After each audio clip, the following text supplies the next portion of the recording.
ದಕ್ಷಿಣಾಮ್ನಾಯ ಶಾರದಾ ಪೀಠದಲ್ಲಿ ವಿರಾಜಮಾನರಾಗಿರುವ ಪರಮಹಂಸ ಪರಿವ್ರಾಜಕಾಚಾರ್ಯವರ್ಯ ಪರಮ ಪೂಜ್ಯ ಶ್ರೀ ಶ್ರೀ ಶ್ರೀ ಭಾರತೀ ತೀರ್ಥ ಮಹಾಸನ್ನಿಧಾನಗಳವರು. He is the embodiment of tapas.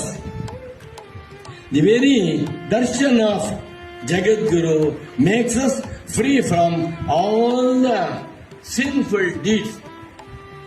ಏನೇ ಪಾಪಕರ್ಮ ಮಾಡಿದ್ದರೂ ಜಗದ್ಗುರು ಭಾರತೀ ತೀರ್ಥರ ದರ್ಶನ ಮಾತ್ರದಿಂದ ಅವ್ರದ್ದು ಮಾತಾಡಬೇಕಾದ್ರೆ ಸಾಧೂನಾಂ ದರ್ಶನಂ ಪುಣ್ಯಂ ಸ್ಪರ್ಶನಂ ಪಾಪನಾಶನಂ ವಂದನಂ ಸರ್ವತೀರ್ಥಾನಾಂ ಭಾಷಣ ಮೋಕ್ಷದಾಯಕಂ. ಅಂಥ ತಪೋಮೂರ್ತಿಗಳು ಪರಮ ಪೂಜ್ಯ ಜಗದ್ಗುರು ವರೇಣ್ಯನಾದ ಭಾರತೀ ತೀರ್ಥ ಮಹಾಸ್ವಾಮಿಗಳು. We are highly fortunate